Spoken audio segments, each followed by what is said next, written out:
Epione pain management and regenerative centre. ఇక మీ నొప్పులు శాశ్వతం కావు. సిద్దిపేటలో అమిత్ షా ప్రోగ్రాంలో యొక్క సహారా బాధితులకు సంబంధించి పెండింగ్లో ఉన్న బకాయిలను చెల్లించాలని చెప్పి బ్లాక్ కలర్స్తో ఈరోజు సిద్దిపేట బహిరంగ సభలో వచ్చినటువంటి బాధితులు ఉన్నారు. చెప్పండి, మీరు ఎక్కడి నుంచి వచ్చారు, మీ సమస్య ఏంది? నమస్తే అండి, నేను పూజిత. నేను రీబిల్డ్ ఇండియా జాతీయ అధ్యక్షురాలిని. మేము సహారా బాధితులమండి. గత 15 సంవత్సరాలుగా సహారా ఇండియా అనే ఒక సంస్థ, అంటే 48 సంవత్సరాల ఇండస్ట్రీ ఇది. 15 సంవత్సరాలుగా పేద ప్రజల డబ్బులు. ఇప్పుడు ఇక్కడ ఈ అమ్మాయి ఉంది, భర్త పారాలసిస్ పేషెంట్. భర్తకి అసలు సేవ చేసే వాళ్ళు కూడా లేరు. ఇంకొక అమ్మాయి ఉంది, భర్త వదిలేశాడు. ఈ విధంగా చాలా దయనీయమైనటువంటి బతుకులండి మావన్నీ కూడా. నేను కూడా ఒక పేషెంట్నే. మావన్నీ కూడా కోట్ల రూపాయలు ఉన్నాయి, కానీ ఎక్కడ కూడా మా డబ్బులు చెల్లించట్లేదు. మా డబ్బులు అమిత్ షా గారి దగ్గర ఉన్నాయి. మేము పార్టీకి ఇక్కడ వ్యతిరేకలం కాదండి. అమిత్ షా గారికి ఒక నోటీస్కి తీసుకొచ్చాం. ఎందుకంటే సహారా లాంటి దగాకోరు సంస్థ వల్ల బీజేపీ ప్రభుత్వం ఈరోజు బదనాం అవుతున్నది. కేవలం సహారాకు వీళ్ళు సపోర్ట్ ఇవ్వడం వల్లనే. ఒకవేళ సహారాను పక్కకు పెడితే 13 కోట్ల మంది ఖాతాదారుల ఓటు నేను దగ్గరుండి వేపిస్తాను. ఇది నేను ప్రామిస్ చేస్తున్నాను. ఎందుకంటే మా డబ్బులు బీజేపీ దగ్గర ఉన్నాయి, మా డబ్బులు అమిత్ షా గారి దగ్గర ఉన్నాయి. 5,000 రూపాయలు పోర్టల్ విడుదల చేసినారు. ఆ పోర్టల్ ఫేక్ పోర్టల్. ఈ ఫేక్ పోర్టల్కి ప్రోత్సహిస్తున్నది సహారా యాజమాన్యము. సహారా లాంటి బ్యూరోక్రాట్స్, సహారా లాంటి వ్యాపారవేత్తలు, బడా వ్యాపారవేత్తలు మన దేశంలో ఉన్నటువంటి పేదవాడి డబ్బులను దోచుకుపోయి వాళ్ళు విదేశానికి పారిపోయినారు. ఒక సహారా అధినేత చనిపోతే ఆయన కడుపులో పుట్టిన బిడ్డలు రాలేదు, ఆయన భార్య రాలేదు. కానీ ఈరోజు పేదవాళ్ళంతా చచ్చిపోతున్నారు. వీళ్ళకు తగు న్యాయం చేయాలంటే ఖచ్చితంగా అమిత్ షా గారు మిమ్మల్ని విజ్ఞప్తి చేస్తున్నాము, మోడీ గారు మిమ్మల్ని విజ్ఞప్తి చేస్తున్నాము. 13 కోట్ల భారతీయుల తరపున నేను మీకు ప్రామిస్ చేస్తున్నాను, we will be with you. మీరు మాకు ప్రామిస్ చేయండి. మా డబ్బులు ఏవైతే ఉన్నాయో తక్షణమే మీరు వాటిని విడుదల చేయండి. ఖచ్చితంగా మేము బీజేపీకి సపోర్ట్ చేస్తాము, బీజేపీ పార్టీతో ఉంటాము. మన తెలంగాణలో, అంటే మన తెలుగు రాష్ట్రాల్లో 2,80,000 మంది ఉన్నారండి. 2,80,000 మంది నాట్ ఏ జోక్ అండి. ఎంత ప్రజానికము. వీళ్ళ ఓటింగ్ కనుక మనం చీలిపోతే, లేకపోతే నోటాకి వెళ్ళినట్లయితే దాని పరిస్థితి ఏంటో ఒకసారి ఆలోచించండి. కాబట్టి నేను చెప్పేది ఒక విషయం అయ్యా, మా డబ్బులు ఏవైతే ఉన్నాయో ఇక్కడ ఉన్నటువంటి బాధితులు ఎవరైతే ఉన్నారో అందరూ కూడా కడు దయనీయమైన పరిస్థితిలో ఉన్నారండి. చాలా దీనమైన పరిస్థితులలో చాలామంది.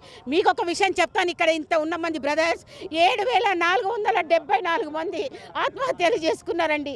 ప్రతిరోజు 2-3 ఆత్మహత్యలు చేసుకుంటున్నారు. ఈ ఆత్మహత్యలకు బాధ్యత కంప్లీట్గా సహారా యాజమాన్యమే బాధ్యత. మరి దీనికి సపోర్ట్ చేస్తున్న వాళ్ళు ఎవరైతే ఉన్నారో ప్లీజ్ డోంట్ సపోర్ట్ దెమ్. ఇలాంటి దొంగ సంస్థలకు, ఇలాంటి వ్యాపారవేత్తలకు మీరు సపోర్ట్ చేసినట్లయితే పేదవాడు అనగదొక్కబడతాడు, పేదవాడు చితికిపోతాడండి. కాబట్టి ఇలాంటి సంస్థలను వ్యతిరేకించాలి. ఈ సంస్థల మీద కఠిన నిర్ణయాలు తీసుకోవాలి. పేదవాడి డబ్బు పేదవాడికి చెందేటట్టు చేయాలి. అమిత్ షా గారు, అది మీ చేతిలోనే ఉంది. ఎందుకని నేను మిమ్మల్ని పదే మిమ్మల్ని ఉచ్చరిస్తున్నానంటే, మీ దగ్గర మా 24,000 కోట్లు ఉన్నాయ్యా. ఈ 24,000 కోట్లు విడుదల చేసినట్లయితే పేదవాడి కంటి కన్నీరు తుడవడానికి మావెంత రక్తము, మావన్నీ చితికిపోయిన బ్రతుకులండి. లేదనుకుంటే నేను మీడియా ద్వారా ఒకటే విజ్ఞప్తి చేస్తున్నాను, లేదా మాకు కారుణ్య మరణాన్ని ప్రసాదించండి. అంతకంటే మేమేమి కోరుకోమండి. మాకు కారుణ్య మరణాన్ని ప్రసాదించండి, లేదంటే పేదవాడికి న్యాయం చేయండి. బహిరంగ సభలో కలవకుండా మీరు గతంలో అంటే అజిటేషన్ చేయకుండా మీరు ఎట్లా ఎందుకు చెప్పలేదు? 1 సెకండ్. నేను పదే అమిత్ షా గారిని, ఇప్పుడు ఈరోజు కొత్త కాదండి, పదే ఢిల్లీ మహానగరంలో 3 నెలలుగా ఢిల్లీ మహానగరంలో మేము ధర్నా చేశామండి. 3 మంత్స్, అంటే నవంబర్, డిసెంబర్, జనవరి, ఫిబ్రవరి ఎండింగ్ వరకు కూడా మేము అక్కడ ఉన్నాం. అక్కడ నుండి ఎలాంటి ప్రతిస్పందన రాలేదు. ఇప్పుడు ఈ సభలలో ఎందుకు మేము సెంటర్ ఆఫ్ అట్రాక్షన్గా ఉందాం అనుకుంటున్నామంటే, అట్లీస్ట్ ఈ టైంలోనన్నా కూడా వాళ్ళు మాకు న్యాయం చేస్తారేమో. ఎందుకంటే this is the peak hours. ఇవన్నీ కూడా పీక్ అవర్స్. జనాలకి సేవ చేయాలన్న ఆలోచన, ఒక మంచి తలంపు వాళ్ళలో వస్తుందేమో అన్న ఆలోచనతో మేము వాళ్ళకు ఒక నోటీస్కి తీసుకొచ్చినాం. కానీ we're not at all opposing any party, we're not at all supporting any party. We're the victims, purely victims of Sahara India. మాకు న్యాయం జరగాలని మోడీ గారి దృష్టిని మేము ఒక్కసారి, అయ్యా మాకు న్యాయం చేయండి అని అమిత్ షా గారి దృష్టికి తీసుకొచ్చాము. ఎందుకంటే పోర్టల్ విడుదల చేసింది అమిత్ షా గారు కాబట్టి అమిత్ షా గారి దృష్టికి ఈ విషయం తీసుకొచ్చాం. అంతకుమించి వేరే ఏమీ లేదండి. మీరు ఎక్కడి నుంచి వచ్చారు? ఆర్మూర్కి వెళ్ళి వచ్చినామండి. మాకు చాలా ఖాతాదారు నేను దాదాపు 7 లక్షల రూపాయలు ఉన్నాయి. నేను మా పాప పెళ్లి చేసినా ఇప్పటికి ఒక నయా పైసా వస్తలేదు. ఎన్నిసార్లు ఎన్ని ఉద్యమాలు చేసినా ఎంత రేవంత్ రెడ్డి దగ్గరికి పోయినా ఎక్కడికి పోయినా అసలు ఎవరు పట్టించుకొని నాదులు లేడు. కనీసం ఇక్కడ అమిత్ షా గారు దీనికి బాధ్యత వహిస్తుంది కాబట్టి ఇక్కడికి వచ్చి అతను దృష్టికి తీసుకుపోవాలనే ఉద్దేశం మీద మేము రావడం జరిగింది. వస్తే మా కుటుంబం అనేది ఇంత బాగుపడుతుందనే ఉద్దేశం మీద వచ్చినాం. మాతో పాటు ఏంటంటే దాదాపు దేశంలో 12 కోట్ల మంది ఖాతాదారులు ఉన్నారంటే ఆ దేశంలో ఎంత పెద్ద సమస్య అనేది అర్థం చేసుకోవచ్చు. ఎందుకంటే సుప్రీంకోర్టు తీర్పిచ్చినా ఏ కోర్టు తీర్పిచ్చినా ఇలా కోర్టు తీర్పులన్నీ తొక్కేసి ఇలా ప్రజలకు డబ్బులు ఇవ్వకుండా ఇలా ప్రభుత్వాలు కాంగ్రెస్ ప్రభుత్వం కానీ ఇంకా మిగతా ప్రభుత్వాలు కానీ ఇలా అనగదొక్కుతున్నాయి తప్ప ప్రజలకు మాత్రం రూపాయి ఇచ్చింది లేదు. ఎందుకంటే మొన్న కూడా రీసెంట్గా ఒక 2 సంవత్సరాల క్రితం కూడా 5,000 కోట్లు కూడా సుప్రీంకోర్టు కేటాయించి వెంటనే వంచాలని కూడా నోటీస్ జారీ చేస్తే ఇలా ఒక్క నయా పైసా కూడా ఖాతాదారుడికి ఇవ్వట్లేదు. అందుకోసం ఇక్కడికి వచ్చి అమిత్ షా గారికి దృష్టికి తీసుకుపోతామనే ఉద్దేశమే రావడం జరిగింది. మాకు బీజేపీ పార్టీ అంటే వ్యతిరేకం కాదు, మాకేమి వేరే కాదు, మాకు డబ్బులు రావాలి అంతే మా కోరిక. మీరు ఎక్కడి నుంచి వచ్చారమ్మా? సిరిసిల్ల నుండి వచ్చినాం సార్. మేము గత 6 సంవత్సరాలు అవుతుంది చేయబట్టి. నాకు అంతకుముందు తెలియదు కేసులు ఉన్న విషయం, కానీ నేను నా భర్త పెరాలసిస్ అని తనకు ఇంట్లో ఉంటాడని నాకు హెల్ప్ అవుతుందని చేసిన, ఇంత కమిషన్ వస్తుందని. కానీ కస్టమర్ డబ్బులు ఇప్పుడు మెచ్యూరిటీ అయింది, ఒక్కడే మెచ్యూరిటీ కూడా ఇస్తలేరు. ఆఖరికి డెత్ అయిన వాళ్ళకు కూడా మెచ్యూరిటీ ఇవ్వడం లేదు. వాళ్ళు వచ్చి మా ఇంటి మీదకి వస్తారు సార్. నాకు న్యాయం జరిపించండి. నాకు బీజేపీ అంట అది కాదు, బీజేపీ నాకు వ్యతిరేకం కాదు. నాకు బీజేపీ, మా మళ్ళీ బీజేపీ పార్టీలో ఉంటాడు, నాకు కూడా బీజేపీ అంటే ఇష్టం. కానీ అందరు ఇలా నూకేయడం మంచిది కాదు. చాలామంది నెట్టేసారు, మీరు ఇక్కడికి ఎందుకు వచ్చారని. ఇది మంచి పద్ధతి అయిన న్యాయం కాదు సార్. మేమేంది మాకు కస్టమర్లకు డబ్బులు రావాలని మేము ఇక్కడికి వచ్చాము. అమ్మా మీరు ఎక్కడి నుంచి వచ్చారు? హుస్నాబాద్ అండి. మాకు 10 లక్షల దాకా రావాలండి. మా పాప పెళ్ళైనా కూడా ఇవ్వలేదు, ఇస్తామన్నారు 1 ఇయర్లో ఇస్తామన్నారు, ఇవ్వలేదు. ఇప్పటికి 2 ఇయర్స్ అవుతుంది మెచ్యూరిటీ అయ్యి, ఆయన కూడా ఇవ్వట్లేదు. ఇక మస్తు అంటే ఫోటోల ద్వారా ఇస్తామన్నారు, అమిత్ షాకి అప్పచెప్పిన అన్నారు. పోయినప్పుడల్లా అది ఆఫీసులలో బొంకేస్తున్నారు. ఒక అతన్ని పెట్టిండ్రు, ఇంకా మేనేజర్ అయితే ఉండట్లేదు. ఎప్పుడు పోయినా రేపిస్తాం మాపిస్తాం అంటున్నారు, అస్సలు డబ్బులు ఇవ్వట్లేదు. ప్రతిసారి ఇదే సతాయిస్తున్నారు. మాకు 3 అమ్మాయిలండి, మేము 3 అమ్మాయిలు పెళ్ళి చేయడానికి మస్తు ఇబ్బంది పడుతున్నాము. 10 లక్షల దాకా రావాలి, మేము అందులోనే పెట్టి ఇదైపోయామండి. మాకు ఇవ్వాలి డబ్బులు, మాకు ఆఫీస్ ద్వారానే వచ్చేలా చేయండి అంతే. మీరు ఎక్కడి నుంచి వచ్చారు? సార్ నాది పెద్దపల్లి జిల్లా గోదావరిఖాన్ మా గ్రామము.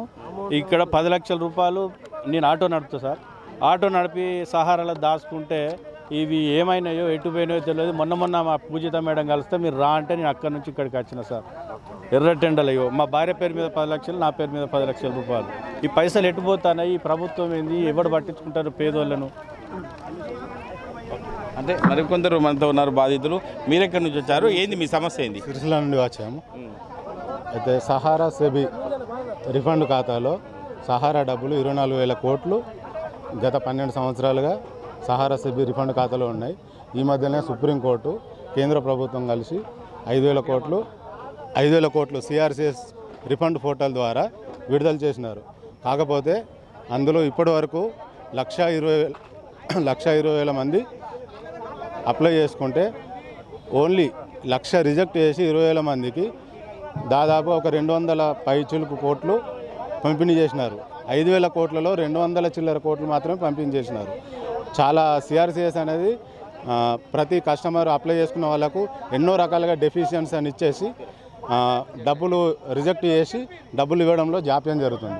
ఈ విషయం మీద మేము అమిత్ షా గారి దృష్టికి తీసుకెళ్ళడానికి ఈరోజు ఇక్కడికి మేము వచ్చినాం. అంతే తప్ప ఎలాంటి వేరే ఉద్దేశం లేదు. ఓన్లీ సహారా ఇండియా తరపున మేము ఏజెంట్లము కస్టమర్లను కలిసి వచ్చినాం తప్ప మేము బీజేపీకి అగైనెస్ట్ కాదు. ఈ సభలో ఎలాంటి గందరగోళం సృష్టించాలనే ఉద్దేశం మాత్రం మాకు లేదు. ఓన్లీ మా సమస్య గురించి అమిత్ షా గారి దృష్టికి తీసుకెళ్లాలనే ఉద్దేశం కొద్దీ వచ్చినాం. ఎందుకంటే పోర్టల్ లాంచ్ చేసింది హోంమంత్రిగా అమిత్ షా గారు. వారి దృష్టికి తీసుకెళ్ళి సిఆర్సీ ద్వారా త్వరగా పేద ప్రజలకు డబ్బులు చెల్లిస్తే వారు బాగుపడతారు. మేము యాజ్ ఏ ఏజెంట్లుగా మాకు కూడా కొంచెం బాధ తప్పుతుంది, మాకు కూడా కొంచెం రిలాక్స్ ఉంటుందనే ఈ విషయాన్ని అమిత్ షా గారి దృష్టికి తీసుకెళ్ళడానికి వచ్చినాం తప్ప వేరే ఎలాంటి ఉద్దేశం లేదు. ఏ రాజకీయ పార్టీ ప్రమేయం లేదు. ఓన్లీ సహారా తరపునే మేము రిప్రజెంటేషన్ ఇవ్వడానికి వచ్చినాం. అంటే మీరు చెప్పండి, మీరు ఎక్కడి నుంచి వచ్చారు? సార్ మేము సిరిసిల్ల జిల్లా రాజన్న సిరిసిల్ల జిల్లా నుంచి వచ్చినాము. మేము వేములవాడ పరిధిలో మేము గత 3 సంవత్సరాలుగా సహారా ఇండియా పరివార్లో వర్క్ చేస్తున్నాము. అలాగే ఇప్పుడు పేద ప్రజలై డబ్బులు రావడానికి కొరకు మేము ఈ సిద్దిపేట సిద్దిపేట మీటింగ్కు వచ్చినాము. ఇది అమిత్ షా వారి దృష్టికి తీసుకెళ్ళడానికి వచ్చినాము. మాకు న్యాయం జరగాలని వచ్చినాం సార్. ఇవి మాకు కొంతకాలం నుంచి కస్టమర్లు మా ఇంటి వైపు వచ్చి ఇంటి మీదకి దాడికి వచ్చి చాలా గొడవలు చేస్తున్నారు సార్. మా డబ్బులు మాకు కావాలని చెప్పేసి మీరు కట్టించినారు కాబట్టి మీరే ఇవ్వాలని చెప్పేసి ధర్నా చేస్తున్నారు, మాకు గొడవ చేస్తున్నారు, ఇంటి మీదకి వస్తున్నారు. అలాగే ఈ మీటింగ్కు వచ్చి మా బాధలను, మా కస్టమర్ల బాధలను, మా బాధలను మా అమిత్ షా వారి దృష్టికి తీసుకెళ్దామని ఈ మీటింగ్కు వచ్చినాము. అలాగే మా బాధలు వింటే మా బాధలను అమిత్ షా గారు విని మాకు న్యాయం చేస్తే మేము ఈ పార్టీ ఎంబడే ఉండి మా వంతుగా మేము సేవ చేస్తామని మా నిర్ణయంతో వచ్చినాము. మాకు ఈ న్యాయం జరిపిస్తే అమిత్ షా గారు ఈ న్యాయాన్ని మాకు డబ్బులు ఇప్పిస్తే న్యాయం జరిపిస్తే మేము ఈ పార్టీ వెంటనే ఉండి మేము మా వంతుగా కృషి చేస్తాము. పార్టీకి ఏ చేదోడు వాదోడుగా మేము పని చేస్తాము, వర్క్ చేస్తాము. మా వంతుగా మేము న్యాయ పోరాటంగా మేము పార్టీ ఎంబడి ఉండి పోరాడతామని మేము విన్నవిస్తున్నాం సార్. మీరు ఎక్కడి నుంచి వచ్చారు? మీ సమస్య ఇద్దామా? జనగామే అందరం ఒకటే సార్. మేము దాదాపు 2000 మందిని కట్టించిన సార్. 2 కోట్లకి ఎక్కువ ఉన్నాయి జనగాం బ్రాంచ్. డబ్బులు 15, 20 ఇక్కడ 10 ఏళ్ళ నుంచి వస్తలేవు సార్. పిల్లల పెళ్ళిళ్ళు ఉన్నారు, ఎట్లా చేస్తారు సార్ డబ్బులు లేనిది? మందితోటి కట్టించి ఇప్పుడు వాళ్ళందరూ వచ్చి ఇల్లుకు తాళం వేస్తానంటారు సార్. ఇల్లుకు తాళం వేస్తాం, మా డబ్బులు మాకు ఇస్తావా ఇయ్యవా? అందరం కట్టించిన వాళ్ళమే సార్. ఇక్కడ వచ్చిన బాధ్యులము ఈ మీటింగ్ ఏం మాత్రం డిస్టర్బ్ చేయాలని కాదు సార్. కాకుంటే మా డబ్బులు కొంచెం సార్ దగ్గర దృష్టికి తీసుకెళ్తే ఆయన చేతులు ఎంత సార్ ఆ పని ఓకే అని అంటాడో ఏమో. ఇప్పుడు ఓకే అని ఎప్పుడు మనకు రిలీజ్ చేసినా ఏం లేదు కదా సార్. అట్లా అని మేము ఇక్కడికి వచ్చినాం సార్. కానీ మీరు చెప్పండి, మీరు ఎక్కడి నుంచి వచ్చారు? మేము హన్మకొండ నుండి వచ్చినామండి. మాకు ఇప్పుడు మేము ఇవి చేసినాము. మాకు 2 ఆడపిల్లలు, ఒక అబ్బాయి ఉన్నాడు. పిల్లల పెళ్లి కోసము, ఇల్లు కట్టుకోవడం కోసం అని చేసుకున్నామండి.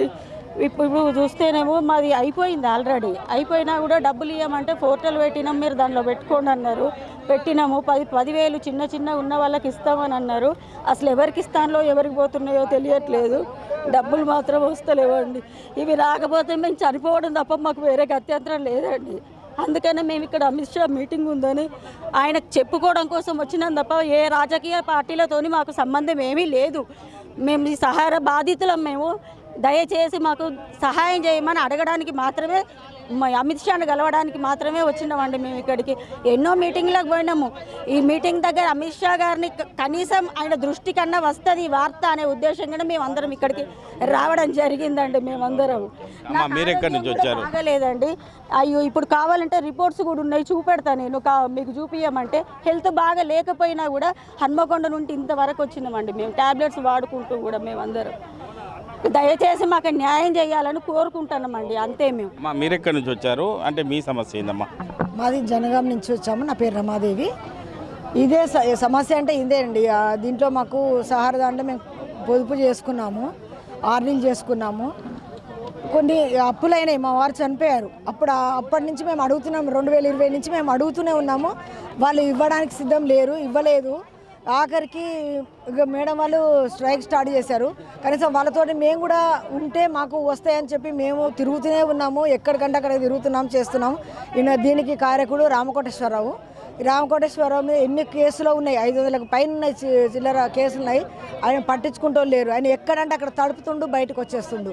ఆయన దొరకట్లేదు ఎవరికి. మేము పోతే మాకు పోలీస్ ప్రొటెక్షన్ పెట్టి మమ్మల్ని బయటకు నెట్టేస్తాం. మేము ఎవరికి చెప్పుకోవాలి? ఇంకా వచ్చి కట్టించిండు, మీరు ఇవి చేసుకోండి, అవి చేసుకోండి, ఇట్లా చేస్తే బాగుంటుందని కట్టించిండు. ఈరోజు మాకు తెలియదు అన్నట్టుగా ఉంటే మేము ఎక్కడికి పోవాలి, ఎక్కడ చేయాలి, మేము ఎవరికి చెప్పుకోవాలి? ఇప్పుడు ఆ పైసలు వస్తే నాకు ఏదో కొంచెం అప్పులు పోతాయి, కొంచెం ఉంటాయి. ఒక్కరి పేరు మీద కాదు, మా ఇంట్లో అందరి పేరు మీద ఉన్నాయి. దాదాపు నాకు ఒక 5 లక్షల దాకా రావాలి, మా ఆడపడుచుకో 5 లక్షలు రావాలి. నా తరఫున కట్టిన వాళ్ళకు 30-40 లక్షల దాకా, దాదాపు 50 లక్షల వరకు నా ద్వారా రావాలి. వాళ్ళందరికీ ఎక్కడి నుంచి ఇవ్వాలి? నువ్వు ఒక ఇల్లు తప్ప నాకు ఇంకా వేరే ఏం లేదు. ఇల్లు అమ్మి ఇవ్వండి, నేను ఎక్కడి నుంచి తెచ్చిస్తా? నేనెక్కడ ఉంటా? ఇప్పుడు కట్టింది అయితే వాళ్ళకే కదా, ఇప్పుడు వాళ్ళకే కావాలి కదా. మేము ఆలోచించింది ఏంటంటే పోర్టల్ కింద అమిత్ షా హ్యాండ్వర్లో కొంత డబ్బు ఉంది, అవి పోర్టల్ చేసుకోమని చెప్పారు. చెప్తే వాటికి రాలేదు, డబ్బులు ఒక్కటి కూడా రాలేదు. కనీసం ఇప్పుడైనా దృష్టికి తీసుకొద్దాం, మన దగ్గరకు వస్తుండు కదా అమిత్ షా గారు, అతనికి మన ఇప్పుడు విన్నపించుకుంటే కొంచెం ఆయన దృష్టికి వస్తే ఆయన చేస్తాడన్న ఆలోచనతోటి మేము వచ్చాం. కానీ మాకు ఏ పార్టీతోటికి లేదు, ఏ పార్టీతో సంబంధం లేదు. మాకుండేది మాకుంటుంది, మేము ఎవరికి చేసుకోవాలన్నా మాకు చేస్తాము. మాకు దేశ రక్షణ మాకు ముఖ్యము. కానీ దానికి కోసం కాదండి, మేము వచ్చింది మాత్రం ఖచ్చితంగా వచ్చింది మాత్రం దీనికోసమే వచ్చినాం, మేము వేరే అయితే కాదు. మీరు ఎక్కడి నుంచి వచ్చారు? మీ సమస్య ఏంటి? నాది సిరిసిల్ల జిల్లా. నేను వ్యవసాయదారుని. ఏదో బిడ్డ పెళ్లిళ్లకు పిల్లల చదువుల కోసం అని చెప్పి ధాన్యం పండినప్పుడల్లా ఒక 6,000 5,000 సహారా ఇండియా మంచిదంటే ఏజెంట్ల ద్వారా నేను అందులో జమ చేశాను. మొన్న బిడ్డ పెళ్లి అయితే కష్టపడితే కూడా ₹1 రాలేదు. విలవిల కొట్టుకొని 2 సంవత్సరాలు అయినా కూడా నాకు మ్యాచ్యూరిటీ అయినా కూడా ఇస్తలేరు, ప్రజలందరికీ కూడా ఇస్తలేరు. మేము వేరే పార్టీలు కాదు, మేము వ్యవసాయదారులం. ఏ పార్టీ పంపించలేదు మమ్మల్ని. మేము బాధితులుగా ఒకసారి యజమాన్యం దృష్టికి తీసుకపోతే మాకు న్యాయం జరిగితే మా ఓట్లన్నీ కూడా ఎవరు సహకరిస్తారో వాళ్ళకే మేము గెలిపించేటువంటి భావన ఉంటుంది. కానీ మా ప్రజల యొక్క పేద ప్రజల యొక్క కడుపు కాలుతుంది. మా మొరను వినిపించడానికి వారికి కనికర భావం కలుగుతుందనే ఉద్దేశంగానే వచ్చాం. కానీ మేము ఏ పార్టీకి వ్యతిరేకం కాదు, ఎవరిని మేము తప్పు పట్టుకోవాల్సిన అవసరం లేదు. దయచేసి ఏ పార్టీ కానీ, రాష్ట్ర ప్రభుత్వం కానీ, మరి కేంద్ర ప్రభుత్వం కానీ మమ్మలను మన్నించి మాకు ఇవ్వవలసిన డబ్బులు, మా కష్టార్జితం మీరు దయచేసి మాకు ఇప్పించవలసిందిగా మరి అందరికీ కేంద్ర ప్రభుత్వ రాష్ట్ర ప్రభుత్వాలకు నేను 2 చేతులెత్తి మొక్కుతూ నమస్కరిస్తూ విన్నవిస్తూ ఉన్నాను. మేము ఏ పార్టీకి వ్యతిరేకం కాదు. మీరు ఎక్కడి నుంచి వచ్చారు? అంటే మీకున్న సమస్య ఏంది? నిజామాబాద్ నుంచి వచ్చాము సార్. మేము ఇలా ఏజెంట్ చేశాము. మేము గత 10-12 సంవత్సరాల నుంచి సహారా పైసలు రాక ఇబ్బందుల నుండి మేము మా సొంతం కట్టాము, వేరే వాళ్ళతో కట్టాము. కట్టిపిస్తే ఒక్కొక్కరు దీనస్థితి, ఒక హాస్పిటల్లో ఉన్న పెళ్ళిళ్ళకి చేద్దామన్నా ఎన్నింటి కోసమో డబ్బులు జమ చేసుకున్నారు. ఇరువరకు ₹1 సుఖాలు మళ్ళీ చూస్తలేదు సార్. ఈ బాధతో మేము అమిత్ షా గారికి దీనికి సొసైటీకి ఆయననే కాబట్టి ఆయన దృష్టికి తీసుకెళ్తే మాకేమన్నా లాభం దొరుకుతుంది, అందరికి డబ్బులు ఇస్తాడన్న ఆశకే వచ్చాము తప్ప ఇందులో ఏం లేదు. మేము సుఖ బీజేపీ కార్యకర్తలమే, మేము ఈ పార్టీ వాళ్ళమే. అయినా సార్కు దృష్టికి వస్తే బాగుంటుందన్న మేము వచ్చాము సార్ నిజామాబాద్ నుంచి. మీరు ఎక్కడి నుంచి వచ్చారు? మీ సమస్య ఏంటి? నాది కొరుట్ల దగ్గర కతలపూర్ మండలము, తాండ్రేల గ్రామము. నా పేరు నారాయణ. నాకు సహారా ఇండియాలో 15 లక్షల రూపాయలు రావాలి సార్. అయితే నా పిల్లలకు భవిష్యత్తు కొరగానే వేశాను. అవి మ్యాచ్యూరిటీ అయినా కానీ డబ్బులు రాలేదు. అట్లా నాలాగా ఎంతోమంది చిన్నగా బీడీలు చుట్టుకుంటూ కానీ, దుకాణాలు కానీ, ఇంకా చిన్న వ్యాపారాలు చేసుకుంటూ కానీ భవిష్యత్తు కొరకని వాళ్ళు కట్టుకున్నారు. వాళ్ళ డబ్బులు రాలేదు, నా డబ్బులు కూడా రాలేదు. మరి ఆఫీసులో పోయి అడిగితే వాళ్ళు అక్కడ నుంచి రాదు, మేమేం చేస్తామని చెప్పి అట్లా దబాయిస్తున్నారు. మరియు ఒకటి పోర్టల్ అని అమిత్ షా గారు లాంచ్ చేశారు. అందులో అప్లై చేసుకోండి అంటే అందులో నుంచి కూడా డబ్బులు ₹1 కూడా రావట్లేదు, ఎవరు కూడా రావట్లేదు.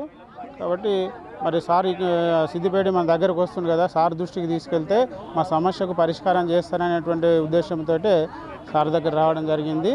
మరి వేరే ఏ ఇతర పార్టీల ప్రోద్బలం కానీ ఏది లేదు. మేము ఆ సారు దృష్టికి కేవలం మా యొక్క గోడును, మా యొక్క బాధను విన్నవించుకుందామని వచ్చినాము. అమిత్ షా సభలో అంటే వారికి ఉన్నటువంటి సహారాకు ఉన్నటువంటి గతంలో ఫిక్స్డ్ చేసినటువంటి బాధితులు మాకు న్యాయం జరగాలంటే అమిత్ షాను వ్యక్తిగతంగా కలుద్దామని ఉద్దేశం కొద్దీ ఈ యొక్క బహిరంగ సభకు రావడం జరిగింది. ఎందుకంటే మేము ఎన్నోసార్లు తిరుగుతున్నాం. ఒక తెలంగాణ రాష్ట్రాల్లో, ఇటు ఆంధ్రప్రదేశ్ కావచ్చు, ఇటు తెలంగాణలో ఎన్నో డబ్బులు వచ్చేది ఉన్నాయి. కాబట్టి ఆ ఉద్దేశం కొద్ది వచ్చాము. ఒక ఏ పార్టీకి కూడా మేము కొమ్ము కాసే పరిస్థితి లేదు. మాకు ఈ యొక్క న్యాయం ఎవరైతే చేస్తారో ఆ పార్టీకి మేము బాసటగా ఉంటామని చెప్పి ఈ యొక్క బాధితులు కోరుకుంటున్నారు. కెమెరామెన్ నెల్లూరుతో మహేష్, RTV, ఉమ్మడి మెదక్ జిల్లా. నమస్తే అండి.